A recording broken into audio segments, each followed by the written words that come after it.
to the flag God stood beside me.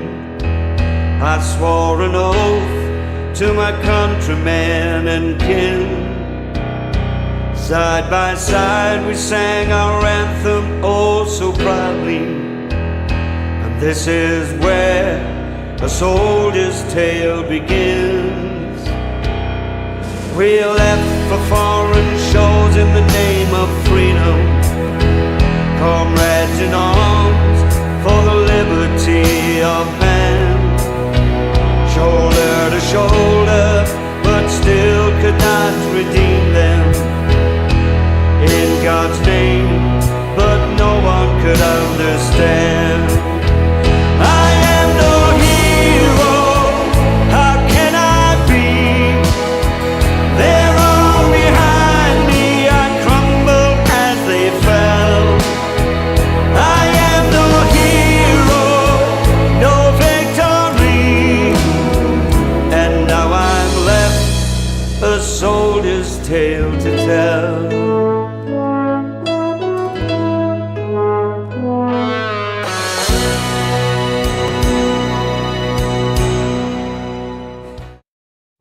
Hello and welcome to the Late Night Veteran Show. This is episode 91. Tonight we have some very special guests on, but before that we're going to hand you over to the Professor's Corner. Welcome to the Professor's Corner. The poem I'm about to share was originally published in the Veterans World magazine, where I hold the title of Poet Laureate. It appeared in the Day of Gratitude edition for 2026, which took place in Las Vegas, Nevada on June 6th. The title of the poem is called Flames of Freedom. And here we go. The scars on my body stems from battles, struggles, and my darkest moments when I felt the world had collapsed around me, clawing and scratching against the hounds of hell, hitting them blow for blow, never backing down for a single moment. I'm transported to a world filled with human darkness, a place where I felt the gut-wrenching emptiness of isolationism while being marginalized and imprisoned within my own mind. I was kept in chains by the words of others from my past who used them as weapons of intimidations and hatred. Letting the light from above shine down on me, it cuts through the darkness of the chains, liberating my soul from my past. Soaring upwards, I become like the eagle of freedom, casting out the light of liberty and justice from my eyes. With each foot I rise. As I sing words from long ago, I marvel at the beauty of the stars and stripes flapping through the wind in the sky alongside the maple leaf, recalling words from the famous speech made by the late, great U.S. President John F. Kennedy, who stood in Canadian federal parliament in Ottawa on May 17, 1961, and said, "Geography has made us neighbors, history has made us friends, economic has made us partners, and necessity has made us allies. Those whom nature has joined together, let no man put asunder." Envisioning the beauty of our collective future together as two sovereign countries is beyond our wildest dreams in the world where all men and women have equal rights and are treated the same. This message of liberty, justice, and freedom for all is rooted in the experiences of our forefathers and foremothers who lived through these ideals generations ago. And in keeping with ensuring the flames of freedom continue to fly freely in our times, we must never forget those who made the ultimate sacrifice. I'd like to do a quick shout out to Bob Maxwell, a U.S. Air Force veteran and the publisher of the Veterans World magazine. And shout out to Darren Edmundson, a UK veteran, and he's the CEO of the Late Night Veteran Show.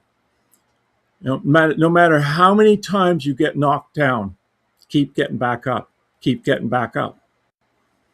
Be the positive change that you want to see in this world. This has been the Professor's Corner. I'm the Professor. My name is Reginald Angus Argue. Pen name R.A. MacLeod Argue. Thank you so much and have a great day. Welcome our guest tonight on the Late Night Veteran Show are Dave Wiseman and Stephen Beardwood. Both gentlemen are fellow veterans who have been poisoned by a small anti-malaria pill called mefloquine, also known as delirium. However, neither of them let this drug defeat them. Instead, they persevered, kept fighting, and eventually wrote books about their experiences. So join us tonight as we hear from two more heroes who have been to hell and back. Through their struggles, they have become lighthouses, guiding others who are lost in the storms of life. Without further ado, Darren, drop that button and let's begin the show. Hello, guys, and welcome to the Late Night Veteran Show, episode 91, with very special guests Stephen Beardwood and sorry, I've forgotten the second one. Stephen Beardwood and Dave Wiseman. Dave Wiseman. Sorry, I just want to introduce before we do that, introduce you to our new host, Dawn V. McElroy. She's our new female host, our first female host ever on the Late Night Veteran Show. Dawn, take it away. The show's yours. I would like to say welcome to Stefan and David. Thank you for taking the time to share space and your story with us here today at the Late Night Veteran Show. Stefan, would you like to tell us a little bit about yourself? Sure. I did 17 years in the military, 7 years reserve, 10 years regular force. 7 years of my regular force service was with the airborne as a commando. I deployed once into Somalia, took an anti-malarial medication, and it destroyed my life. And David, would you like to tell us a little bit about yourself? Yeah, my name is David Wiseman. I was a private in the Royal Canadian Regiment, and I deployed to Afghanistan in 2010. And just like Stefan, that little white pill destroyed my life for about 15 years.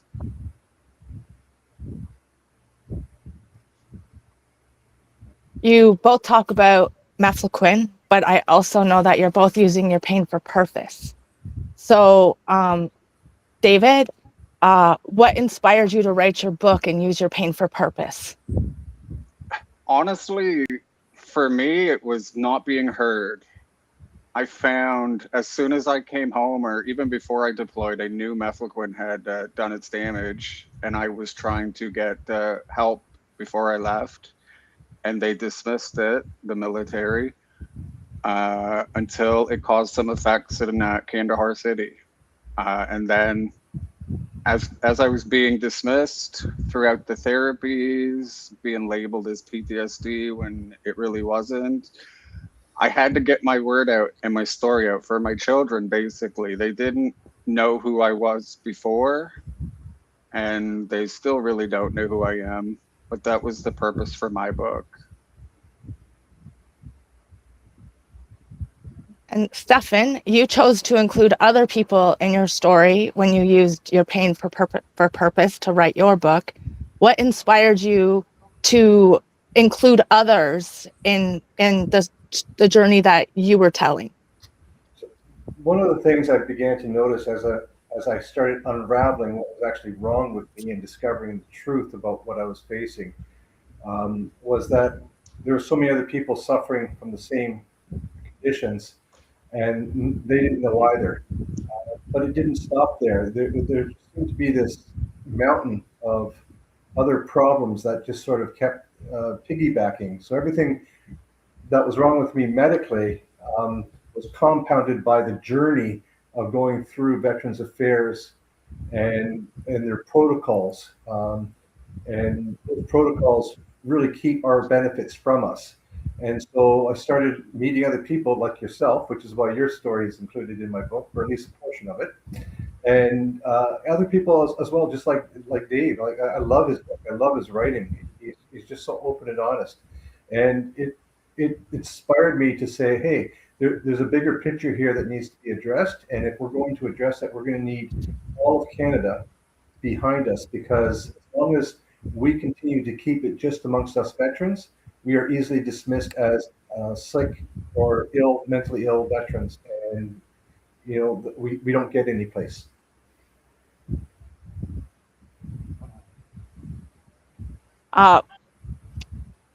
Stefan, what have you found to be the biggest barrier with Veterans Affairs? Policies.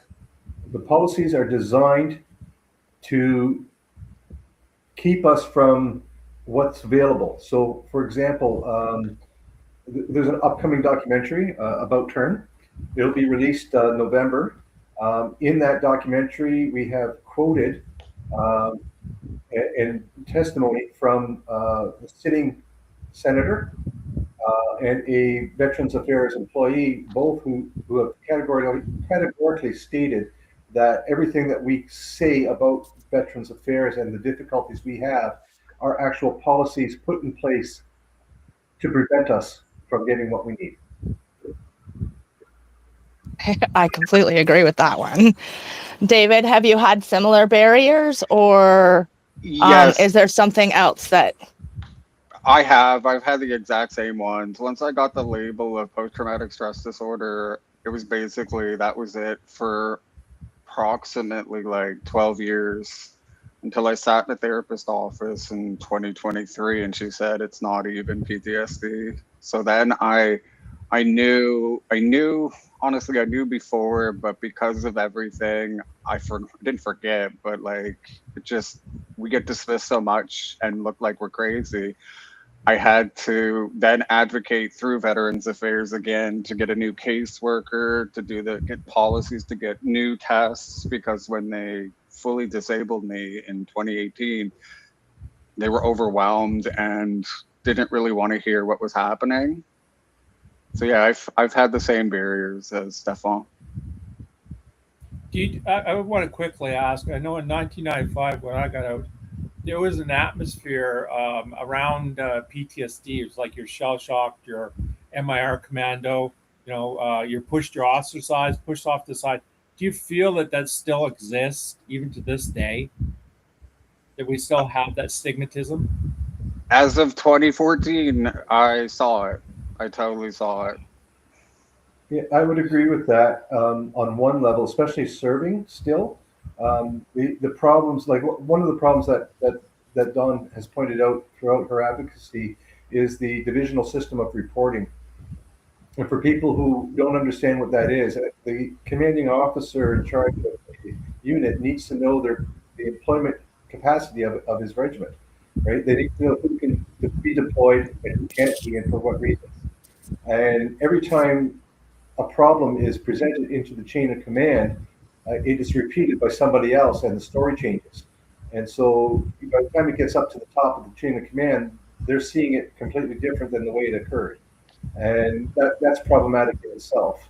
But it's also necessary to understand what your capacity is to be deployed. So it's a double-edged sword.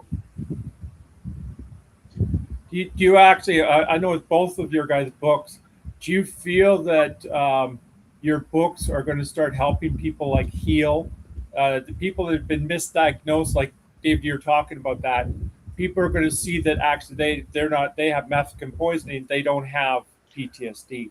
Do you feel like both of your books are going to be an important instrument to read, a tool to help people?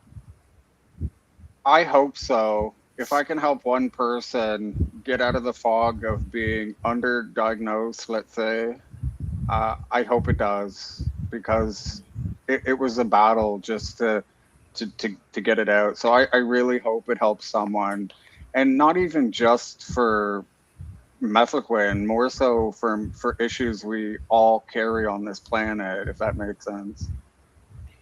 Yeah, and I know it already has. First and foremost, I've read David's book. David and I met a year ago, and just in reading his book, it really edified my own understanding of myself and development. But I've also given my book to several other guys that I served with who did not know that they had methylquin poisoning. And they were pretty angry when they realized that they'd been deliberately misdiagnosed and the extent of their injuries. But that also gave them an edge to start healing, because now they understood why they couldn't get ahead. So I think that there's one other element to this, especially with regards to methylquin.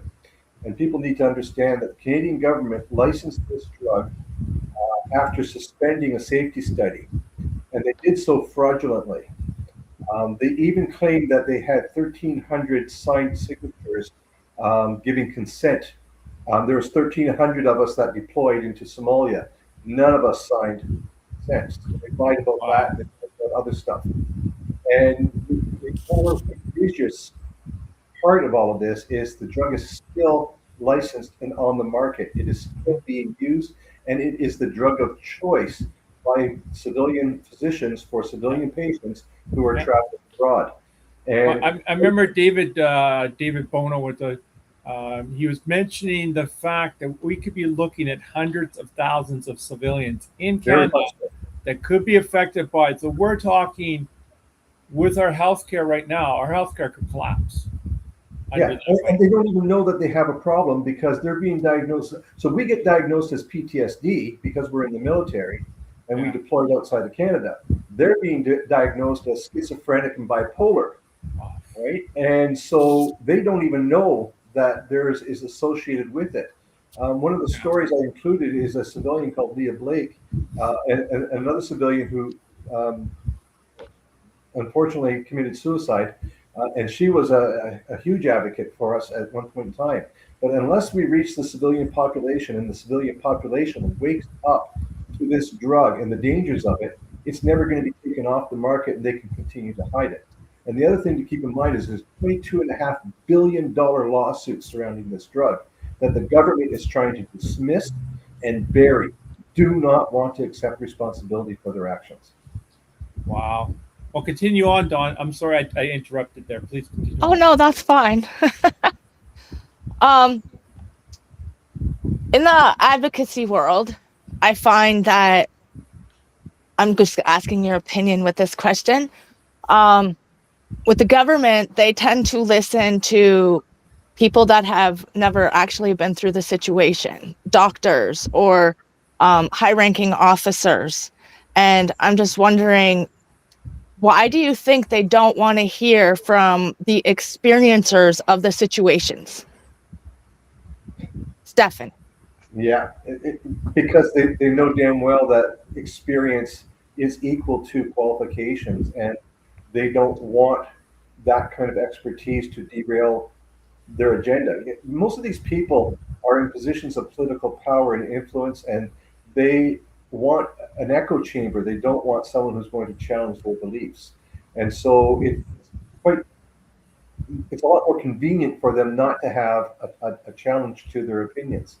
And the other part, I think, is because they tend to look down upon someone who doesn't have the accredited license.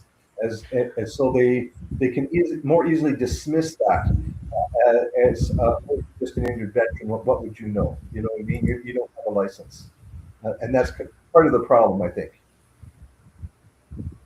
I totally agree with that. I ended up having to teach my practitioners all about mefloquine. They had no idea at all. Once I found out that's what it was in 2023, nobody knew, and even my doctor said, we are going by what you guys are telling us because there's no data for it. So when the government actually sets a moratorium on any discussion on a topic like mefloquine, what happens is Health Canada does not talk about it. So if Health Canada isn't talking about it, if the College of that licenses physicians and nurses is not talking about it, if our politicians are not talking about it, then nobody's going to know. And this is where we're at right now. There's been 35 years of no information on mefloquine.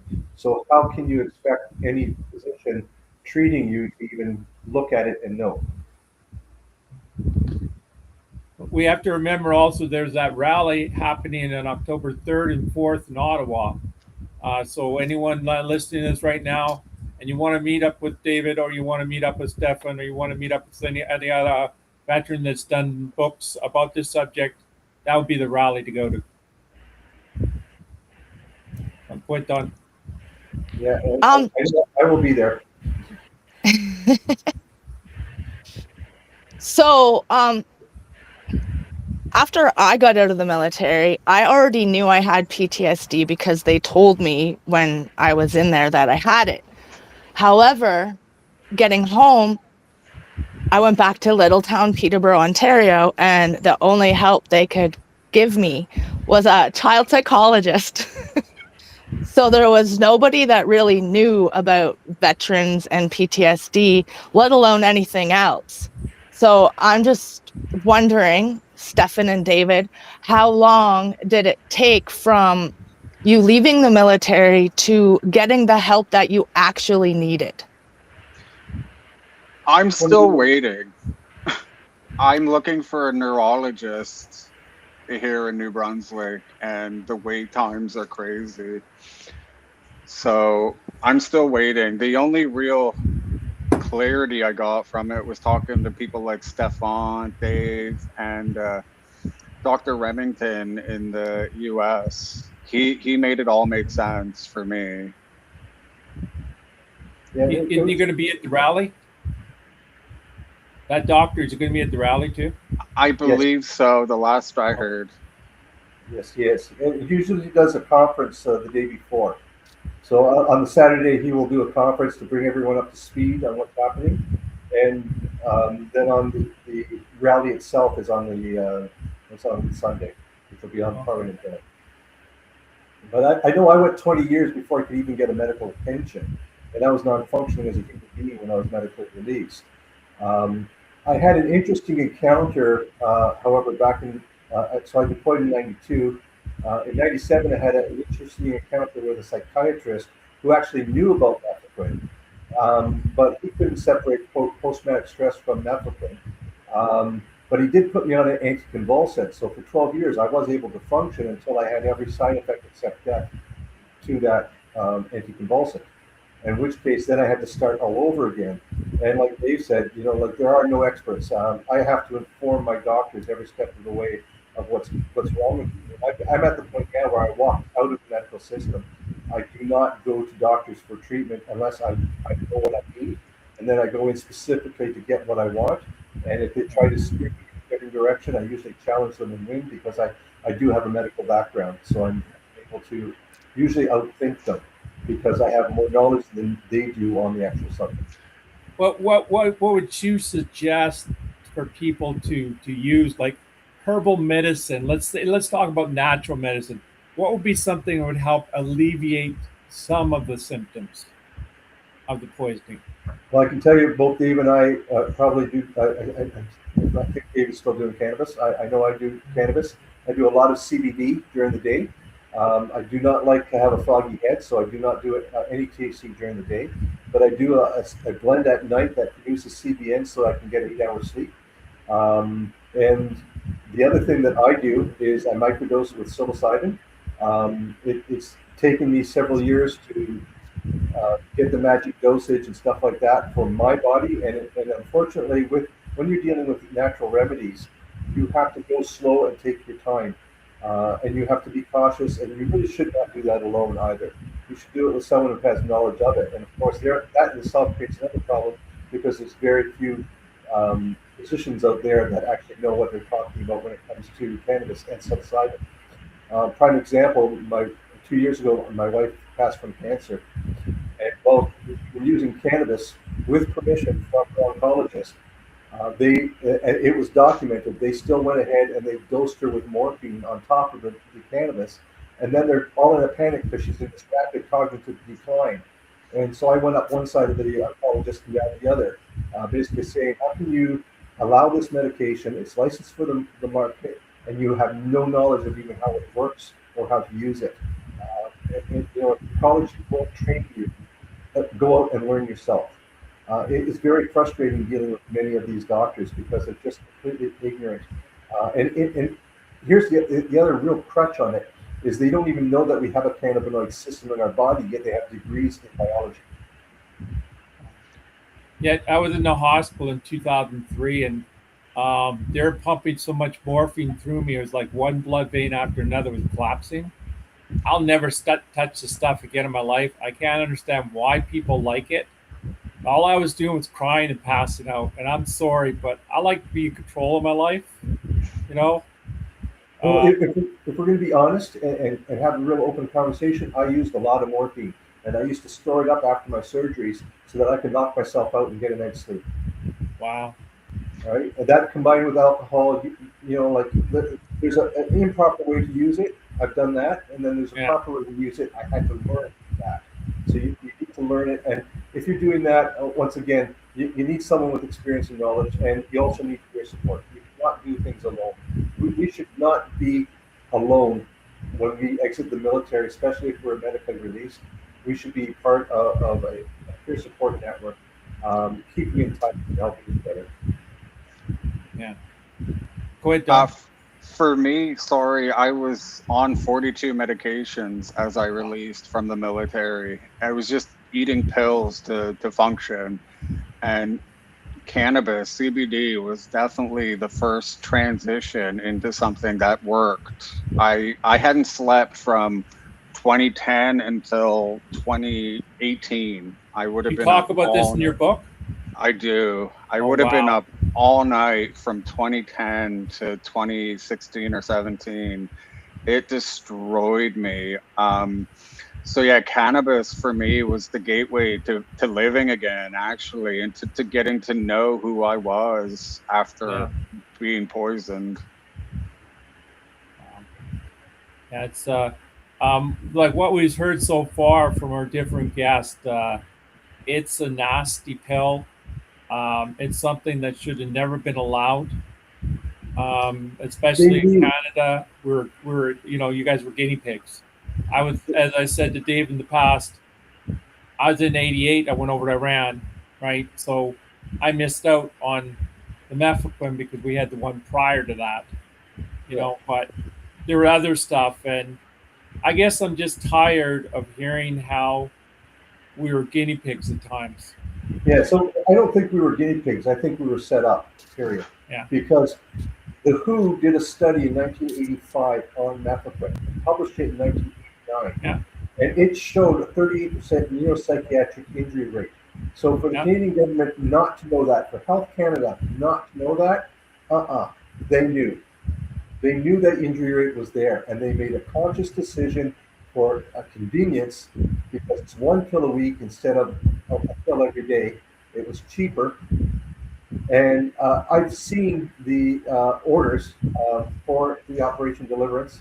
And on October the 6th, they ordered 800 bottles, 1,000 tablets each, for $120,000, citing the safety study that was supposed to be conducted. And 3 days later, they reordered it without the safety study being cited, the exact same amount, because we're not allowed to order that amount under the safety study.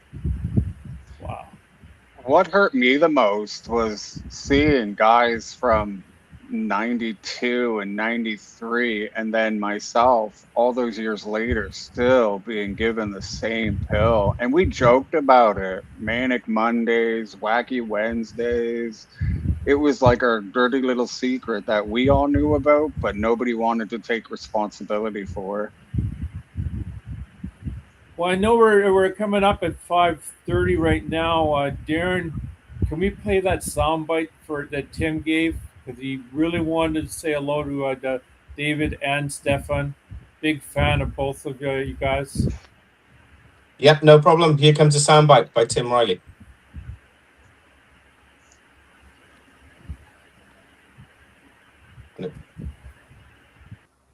Hello everyone, my name's Tim Riley. I'm a Canadian methylquin advocate for the Late Night Veterans Show. First, welcome Don, a Canadian host for the Late Night Veterans Show. Look forward to tonight's episode, Don, and your future ones. It's great to have Stefan and Dave on, both friends of mine. Stefan's been a pivotal piece in my life. Personally, a great brother, friend, and it's helped me empower myself in this methylquin. So tonight they're speaking about their journey and the books they authored. I actually have both of theirs and they're signed. Dave's book, The Sands of Kandahar, and Stefan's book, Instinctive Measures in the Guinea Pig Soldiers and the Poison Pill. And everybody have a great night.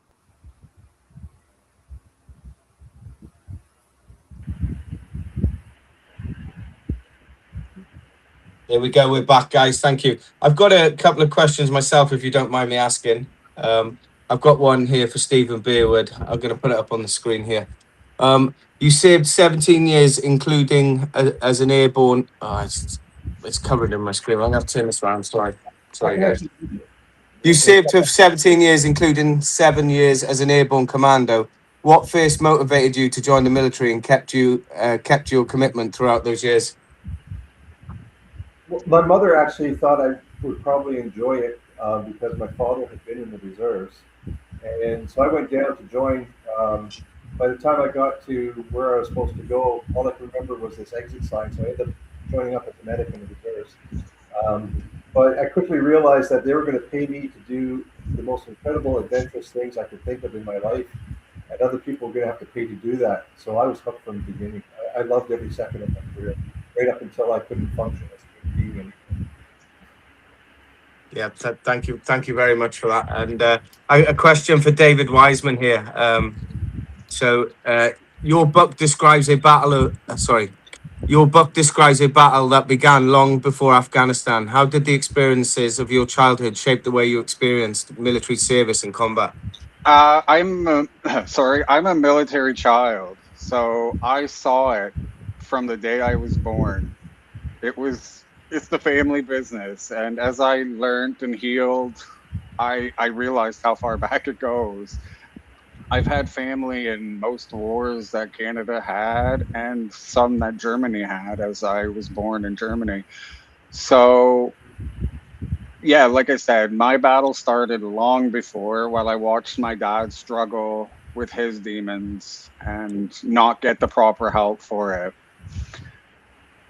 Yeah, thank you so much for answering that question. Another question for you, Stephen Beardwood, if you wouldn't mind. So, your 400-kilometer canoe, I can never say that word, expedition across the Northwest Territories had a big influence on your writing. What did the experiences teach you about yourself and about life after military service?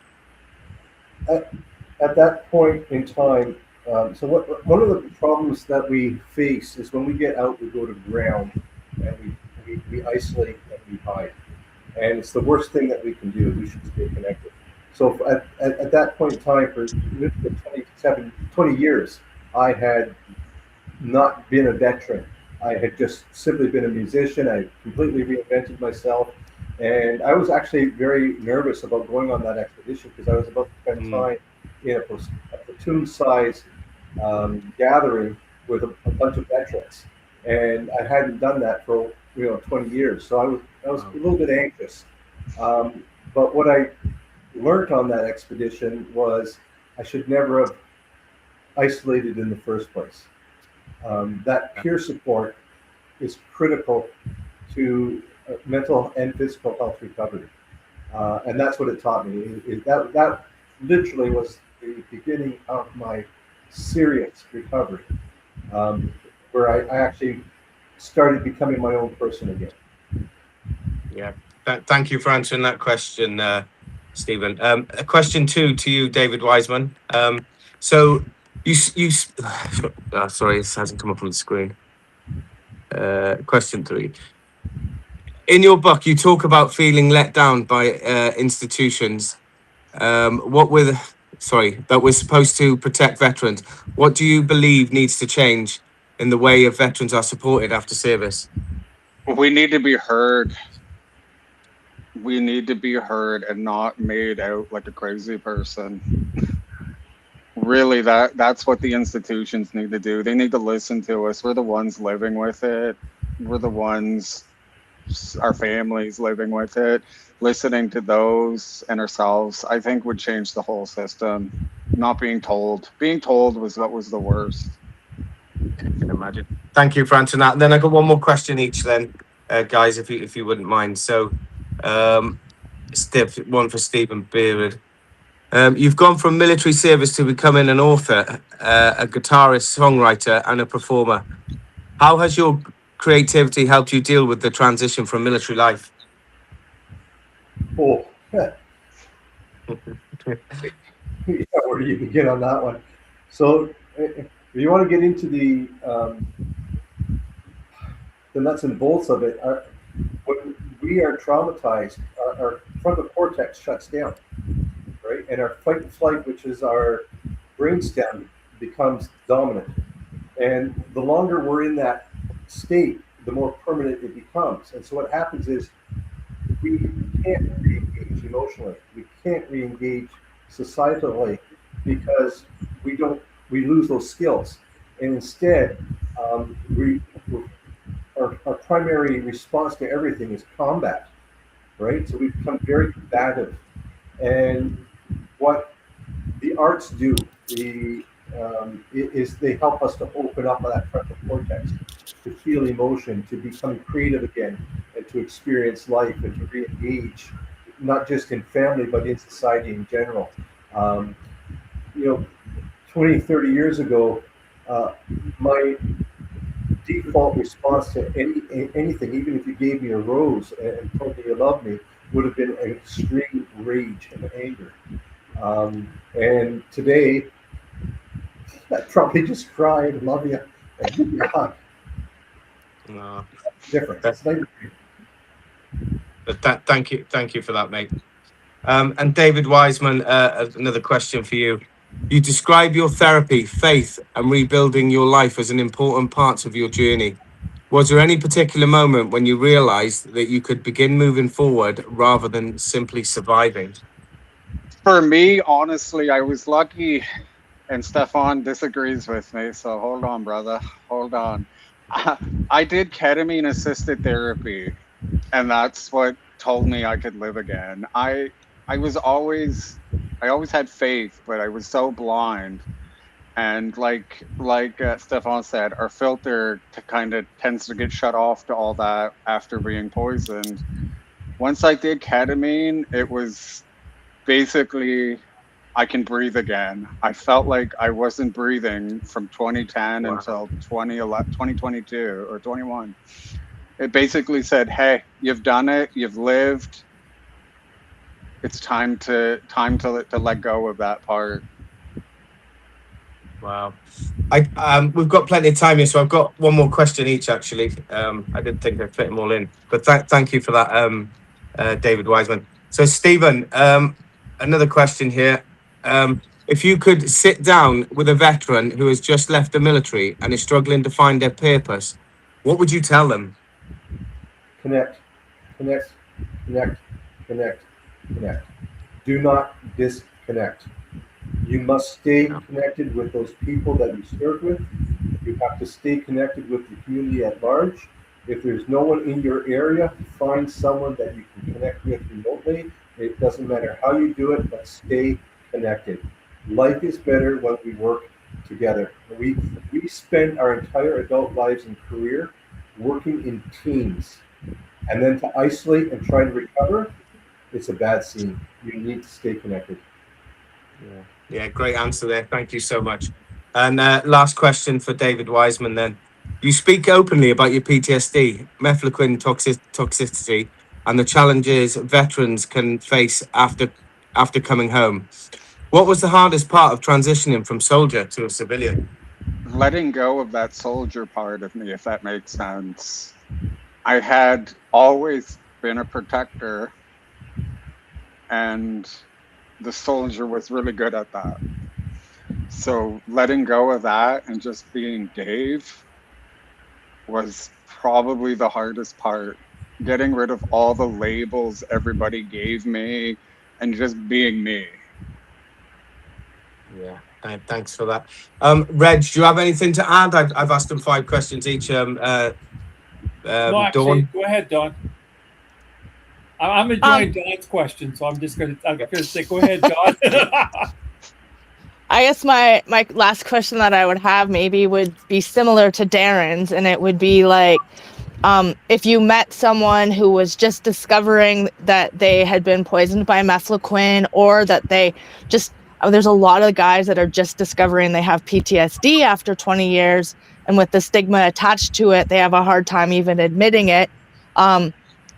So like they still haven't, I guess, transitioned into civilian life. What would be the best advice that you would give to them? Is probably like the connection, but what else would you want them to know Stefan not can go alone. first. Oh, I'm sorry. You're not Oh, alone. David, go ahead. I would say you're not alone because during, especially my generation, we don't talk. I don't find we talk enough. So I would first be like, you're not alone. Because after leaving, I felt so alone. I would just sit, hug them, and tell them they're not alone. Yeah, amen to that, like 100%. And the only other thing that I would add on to that is, if you're going to face a long, hard recovery, change your diet first. The brain is a physical organ and it has to function at its peak. And if you're dealing with emotional trauma or even physical trauma, you need to take care of it physically. So your diet is crucial. You cannot have good mental health recovery if you're not taking care of your physical health. I totally agree with the diet. The diet has really been the only thing that changed. Well, not the only thing, but really has made me settle down, if that makes sense. The diet was 100% the game changer. I got diabetes from mefloquine, and nobody in our healthcare system wanted to accept it. They just wanted to say, "Hey, you're eating terribly." And yeah, the diet would be the biggest thing. And I have the same problem. I'm facing diabetes. I was on insulin in 2011, 2010. And it took me a lot of effort. I got off the insulin. I did really well up until about a year ago. I wasn't doing well after my wife passed away, and the inflammation in my body triggered the mefloquine. The mefloquine triggered more stress, and within a very short period of time, I was back on insulin. I'm now at the point where I have a game plan, and I'm working on getting back off of it again. But I noticed something about mefloquine veterans and diabetes, and there is an awful lot of us with diabetes, an awful lot of us. Well, we know we're coming up towards the end of the show. Dave, could you actually, some last points you want to share? Don't forget about pushing your book at the same time. Basically, you're not alone, especially for my generation. We tend to get stuck and think we have to fix everyone else except for fixing ourselves. Like the airplane analogy, put your mask on first because we're no good to anybody else that's sick. You got a website? My book's available on Amazon. Okay. Stefan? So yeah, much of what Dave just said. The only thing I would add is, if as a community we really want to get this dealt with, we need to get out of the veteran circle. Like we said when we first began, we need civilians to get on board. We need to stop making this a veteran issue. It is a Canadian issue. As far as here in Canada is concerned, it's a multi-country issue, but other countries are actually dealing with it. We're the only ones that aren't. So we need to get that changed. And that was the whole reason that I ultimately wrote the book, was so that we can reach the civilian population, hopefully, and get them on board into helping us to change the direction that we go as a country, and as far as how we care for our citizens and our veterans. Well, both of you, don't forget to send all the detail links to Darren, so we can add this at the bottom in the detail section. All the links to, in regards to your books, any other material too. It'd be great to have it if we could get that afterwards. Yeah, and again, mine is on Amazon and every major book online seller. And I do have a website, beardwood.ca. There's links there that you can go to buy the book. Freeson Press is the publisher, so you can buy it from them as well. Cool. Good. You want the final words there, Don?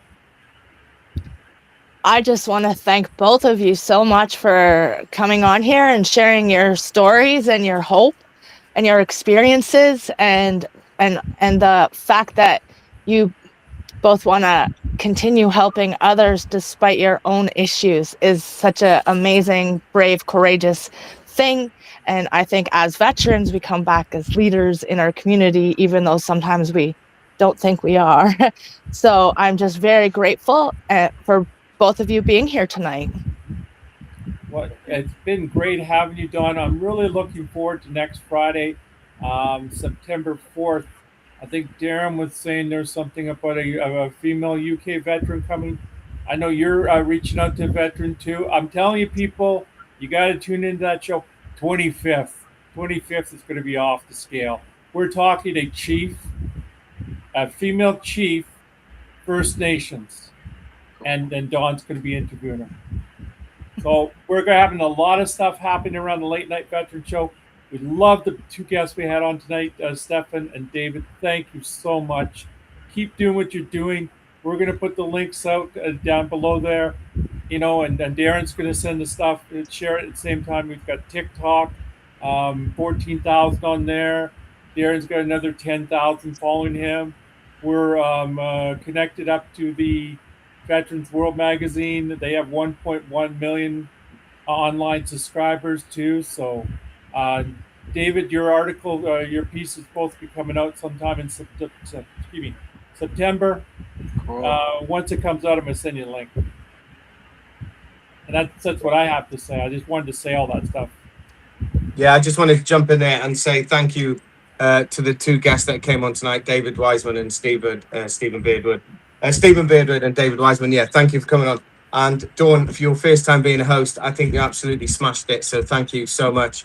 Reg, as always, you've been an absolutely brilliant host and the CEO of Canada. You're doing a fantastic job. And I have to give a big shout out, and I know she's watching, is Lisa Argue as well. She's done a fantastic job. She's put a smile on my face the past couple of weeks, and she's made this happen.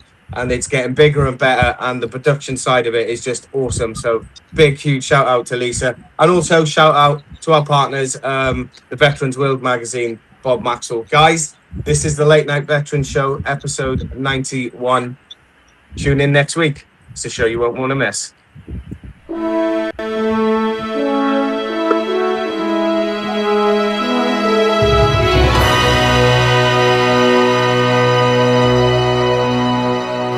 I pledged allegiance to the flag God stood beside me. I swore an oath to my countrymen and kin. Side by side we sang our anthem oh so proudly. And this is where a soldier's tale begins. We left for foreign shores in the name of freedom, comrades in arms for the liberty of man. Shoulder to shoulder, but still could not redeem them in God's name, but no one could understand. I am no hero, how can I be? They're all behind me, I crumbled as they fell. I am no hero, no victory, and now I'm left a soldier's tale to tell.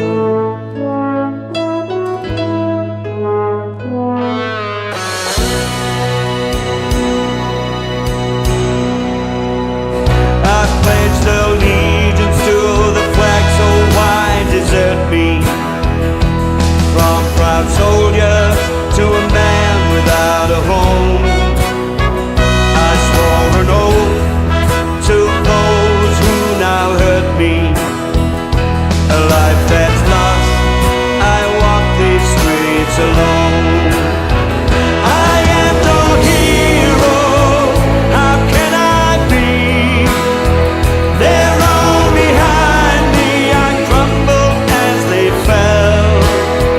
I am no hero, no victory, and now I'm left this soldier's tale to tell.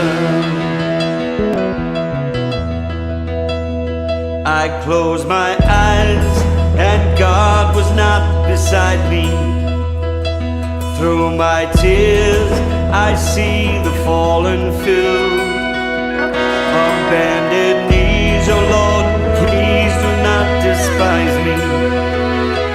All I have is undying faith in you. I am no hero, oh no, not me. I have no scars to bear for all this world to see. No decorations to pin upon my breast. Only memories I long to lay to rest.